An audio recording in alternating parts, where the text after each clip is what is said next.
He joins us now to talk about it all. There he is. Hello, Zach. How are you? I am great. Great, man. Thanks for having me on. How's the retirement life? It's still trying to take it all in, figure things out. Yeah, I bet it is all very fresh. But what a way to go out! I mean, to like have that moment in front of your home, your home crowd. This is where I was talking about this. This is what we miss when we are doing all the events at the Apex and stuff like now. There's a story here about someone on the card who's getting this opportunity. But what's so interesting about this is, and correct me if I'm wrong. Like I was listening to your pre-fight stuff, your post-fight stuff. If this fight wasn't in Kansas City, are you not retiring? Are you still fighting? Like, did you just feel like the stars were great? Like it was perfect for you. The story was great. Let me just do it now. But in your heart, it kind of feels like you still wanted to keep fighting. Yeah, I love this, man. And like I kind of said before, the build up. I had a bad back injury, and I was, that's why it's been 3 years. It's been some time. I didn't know if I could even do this ever again, and like getting back in fight camp and fight shape and just enjoying this journey. Like I love this stuff, and really, like I would love to do it again. But yeah, if it wasn't in KC, if like everything didn't happen the way it did, I don't know if I could call it quits. But I know I cannot. I know that moment was special, and I know that like you can't force that, you can't fake it. Like it was just very like authentic, and it just made sense at the time. And I'll it's still a decision I'm trying to wrap my head around and everything. But yeah, and then the moment happened with Ed too that I really wasn't expecting. He kind of acted like he was willing to shop around and fight outside the UFC in some of his interviews. So I wasn't ready for it. I wasn't expecting it, but man, I just that moment was just so perfect. It was hard to pass up. So you say you haven't fought in 3 years prior to this fight. Is it true you suffered a pretty grueling back injury and it stems from sneezing? Yeah, apparently the fear that I never knew I had. I'll fight anybody in the world, but sneezing scares the shit out of me. Uh, yeah, I've been battling a herniated disc for a while. We've been kind of keeping it at bay, doing some physical therapy on it. And then it was really bothering me one day when I was preparing for I think the Sam Alvey fight was the one that was on the books. And it was getting worse. It felt pretty rough. And then I got in the car to go to strength conditioning, and I was just in a really awkward position, and I had a really big sneeze, and man, it blew the disc all the way out. It was dangling to the vertebrae, below it. And just a lot of times, like when you get these herniated discs, they push out a little bit, they touch the nerves, and they go right back in. And this one like went out, went down, it would not retract. And it left me bedridden for about 3 months. Whoa. It was the worst pain I've ever felt in my life. There was no comfort. I couldn't get comfortable anywhere. I was stuck in bed. My wife had to help me get dressed. I had my little 3-year-old girl at the time, had no clue why I couldn't play with her, pick her up, anything. I had a baby that was due like pretty soon.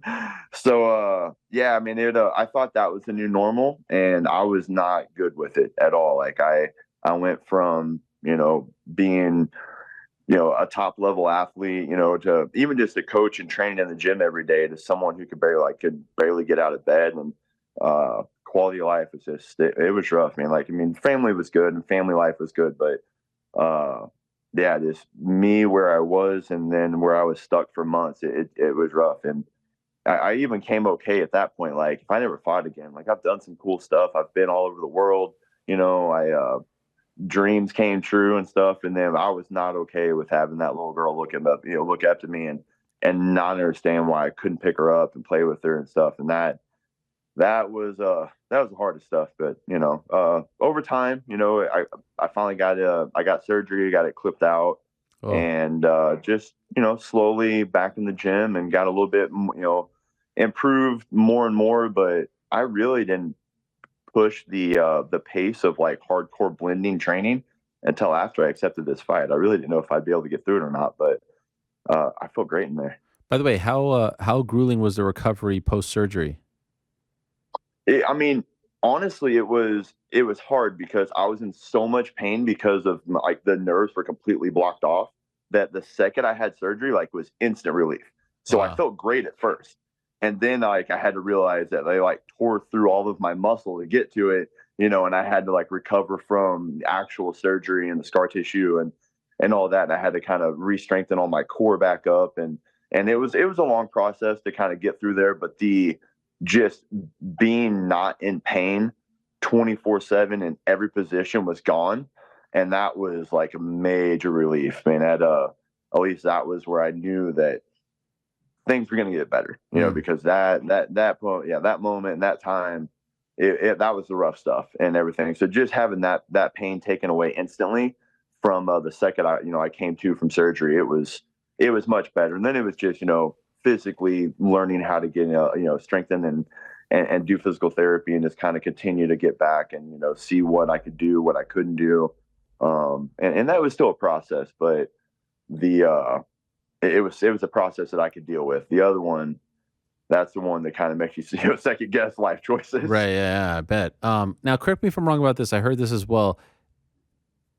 You couldn't get on this card initially; it was full, and then you told them, "I'll retire if you put me on the card." Like, I'm gonna have a retirement fight here.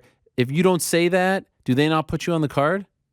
I don't know, but I wasn't about to risk not being on this card. Uh, It's one of those where I found out they were coming to Kansas City.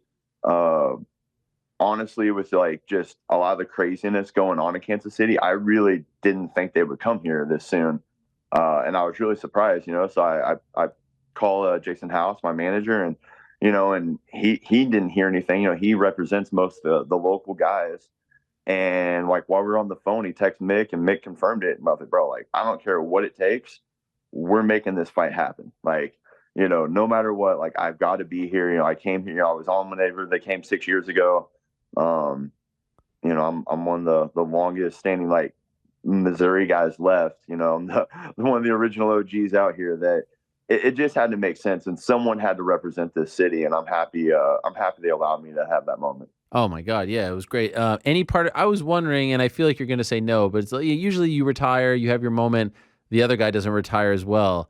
Did you feel like the moment was taken away from you a little bit because now it's both of you? Not at all. Not at all. If anything, I think it made it that much more memorable and that much more special. Like I honestly felt like I took away from Ed, Huh. like to be honest, because I'm coming off the win, like I could not retire and it be okay and stuff, and like, dude, he's been in since 2006, the Ultimate Fighter 3, the longest reigning UFC competitor. Like he is special.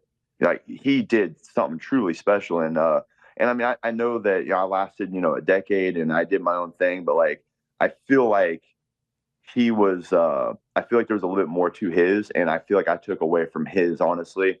So uh, I feel grateful and just kind of the ability to even like share the moment with them Hmm. made it way more memorable to me and stuff. But yeah, I felt the other way. I felt guilty that I took away from something from him.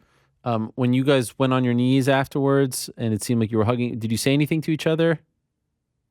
I mean, I just I mean, I don't even know. Like, you're so emotional, you're just Yeah. saying stuff. I mean, I think I was apologizing that he had to be feeling this, and that he didn't get to go out on what he wanted, and I thanked him very much for being the warrior that he was, and thanked him for the battle and stuff like that. It was very emotional, and there was hugs, there was tears, but yeah, it was just so much mutual respect between us, and I just some of those respectful words that was traded, but it was just kind of along those lines for sure. Is there any part of you that wonders if in a year or so you're going to get that itch? Now you know how it goes with MMA retirements, and since you're kind of like still wrapping your head around it, like, do you think that's going to happen?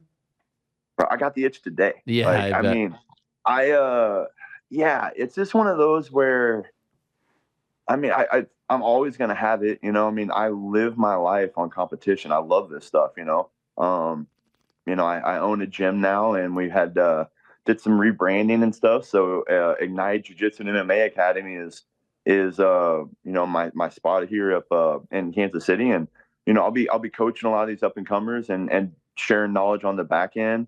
I own a fight promotion. Actually, right back in, right back to work. I actually This own a weekend. promotion that has yeah, this weekend. So, Synergy Fighting Championships. Check it out if, you like some local fights with local talent. But yeah, I mean, I'm just constantly doing that stuff and going to try to compete in those ways. But I mean, the itch is there. I mean, I love this stuff and I've had so much fun on this journey. But again, it was everything perfect for that moment, and Yeah. like, do I ruin it by not doing it again? I don't know. I mean, I could always probably go back down and fight at 85 again and continue to do this. I felt great at 205. I mean, I might be a little tubby, but I still move. I'm strong there. I hit hard. Obviously, the power followed through. So, um, it's we'll see. We'll see how life takes me and stuff. I mean, I know I'm not going to get any of these crazy, opportunities like the whole Jake Paul thing. I don't have the big name that people's gonna call out for, and they know how dangerous I am. So I'm like the worst thing in the world for someone like that. I've got the power in the chin, but not the name. They're gonna stay away from me. So I'm not gonna be calling out any crazy like big money fights like that because I just um I'm the worst case scenario for that type of stuff. I'm very dangerous and don't have millions of followers. So um I don't know. We'll see how things go. We'll see how life takes me. But the gym and the fight promotion, that's the two things that's getting most of my time right now. And we'll see how life goes. But that little girl, she looked at me. She wanted me to fight again. She wanted to witness it, and she got it. And I don't know. She looks at me and says, "Let's do it one more time." Haha. I, maybe I don't know. I don't know, but I can't. I know I can't beat that moment. Yeah. Oh man. The moment where you're like mid sentence and then your daughter comes and hugs you, incredible stuff. Did she enjoy? How old is she, first of all, and did she enjoy it? 5.5.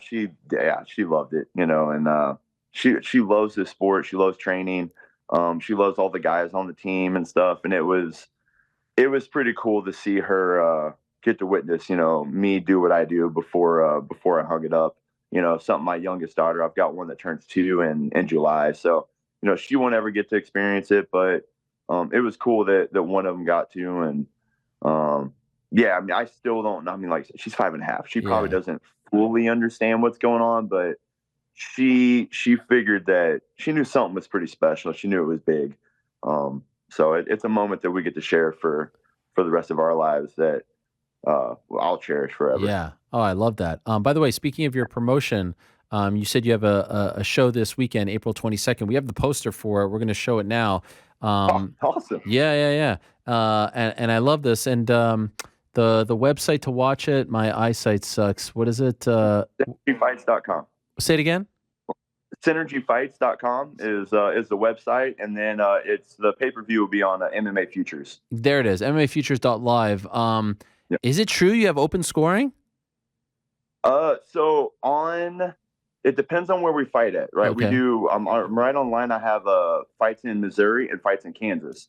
Kansas has been trying to be pretty progressive, and they started Yes. having open scoring. I was pretty against it at first, and I've allowed it, and I really enjoy it. Man, I, Mm. I like knowing where we are, and like, hey, I think I know this sport, but then even I'll look up and if I think the judges got it wrong, at least I know it now. Yeah. So it's I'm not against it at all. So this one's on the Missouri side. This will be normal and be close scoring, but I have another one on the Kansas side, June 17th, and it will be open scoring and stuff. And more and more we do it, I'm definitely on board. The things whatever we can do to kind of fix judging. I kind of wish there was 5 instead of 3, and I mean, you might not be able to change the scores. So at least if you know them, maybe that helps. It's a huge problem in the sport, and I don't know what the right answer is, but I'm willing to try new things to try to figure it out. That's for sure. I'm a huge fan of open scoring. I feel like that's the least. I mean, I've talked about this ad nauseum on the show, but like I feel like it's the least you guys can get in a fight is just know where you stand going into a fifth round, a third round. So I saw your tweet about that, and I know Kansas has really been leading the charge. Colorado as well, maybe another state or two. I love that. And I actually think it's fun. Like this idea that it takes away from the excitement or the mysteriousness of the fight, I think is hogwash. So kudos to Yeah. you on that. And by the way, as far as like the promotion goes, is this something you always wanted to do? And how difficult is it? I know it's just kind of like a Missouri-based regional promotion, but still hard to put on a show. Oh, yeah. How hard is it? I mean, it's a lot of work. I have a great partner with Chris Gregory who loves this sport. He does a lot of stuff on he's a great matchmaker and gets a lot of these talented kids that maybe a lot of people don't know of. And man, just he is a nerd of the sport. He's always been that way. He's never he's had a couple amateur fights, but he's just where he's always traveled and been a big fan of local MMA. And so he's been able to put together really good matchups and fun matchups. And that's one thing that our fans love is they're always going to have real good matched, evenly matched and entertaining fights. And we try to, for me, it's like being a fighter, being a coach, being a fan. Like I know what I like on the fighter end of things, the coach end of things, the fan thing. So I try to present that, in these experiences, and being there live is what really is most important to me, and then we're working on building the pay-per-view and all the stuff when we stream. And we're just like as a fighter, I'm just trying to learn each little by little and in each show. And I feel like we're definitely building something special here in the Midwest. And yeah, it's been something that I enjoy and I've kind of dabbled in over the years and started other promotions. And this is definitely, it was just off and on a little bit. And then when COVID happened, a lot of the local shows disappeared. I own a gym. I've got a lot of fighters that want to compete, and there wasn't a place to really showcase that skill set. And then I'm from Springfield, Missouri, and there wasn't really any promotions down there. So it just kind of made sense to get a little regional traveling event going on. And it's been pretty special so far, and I'm really excited for the future of it. I think you alluded to this earlier, but with everything going on with James Krause, have fighters from their gym come to your gym? Yeah, I mean, it's been it's been definitely a process of ever since everything happened here. And all I know is I really wasn't involved in anything. Yes. And I opened I had to make some adjustments and rebranding and everything because yeah, I did own a Glory location. And then so yeah, I had to do some rebranding, make some changes, but I've opened my doors to any pro that one not have to feel like they need to move away. And we still have a lot of good talent here, and the ones that want my time are going to get it, and I'm going to do whatever I can to help get these guys to the next level because a lot of them deserve to be there. And I don't want anybody to feel like they have to move away from home to make their dreams come true. And I'm doing whatever I can to make sure that that's an opportunity for them. I heard you say in the post presser, which I thought was super interesting, but definitely comes to mind for me as well. Like one of your favorite memories, your 10-year run in the UFC was the Dublin card being co-main with Gunnar Nelson under Connor and Brandao. Unfortunately, you lost that fight, yet it came to mind as a memory, as a highlight for you. Why is that? It just the whole experience. It was different. It was one of the first times where I took the fight not short notice, but it was a few weeks. And they did a really cool job of it was free television over there and all the lead up, the build up to the fight. And I didn't know what to expect. And all of a sudden, I show up in this random country and everybody knows me. And it's just the local crowd was, even though I was fighting, Gunnar was kind of even though he's from Iceland, Yeah. he's very much of a teammate and family there. So, but the reception was great. Everybody was super respectful and just great over there and awesome. And it was just an experience that I wasn't expecting and ready for, but it was also something that really that just stood out, man. It just obviously the fight didn't go the way I wanted. I had a great first round. A good punch landed, shattered my orbital, and I had to make some adjustments mid-fight, which obviously I made the wrong ones trying to go to the ground with someone like Gunnar Nelson. Yeah. I should have just kept it standing, but yeah, but the whole experience as a whole, I knew that was you could see that was kind of at the beginning stages of Connor, really becoming Connor, and seeing the back ends and the build up to it, and then see what happened after that fight.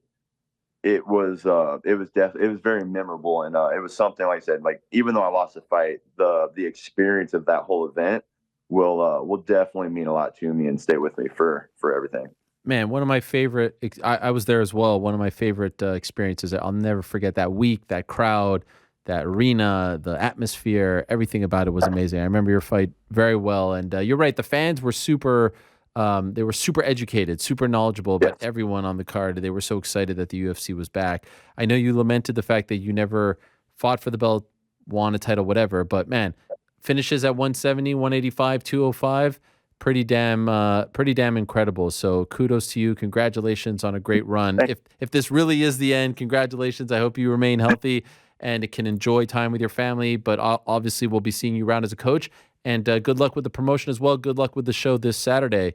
Thanks for coming on, I Zach. appreciate it. Appreciate it very much. My pleasure. Thank you so much. All right, there he is, Zak Cummings joining us. Great stuff from him. Great performance on Saturday. And shout out to Short Fuse Ed Herman as well.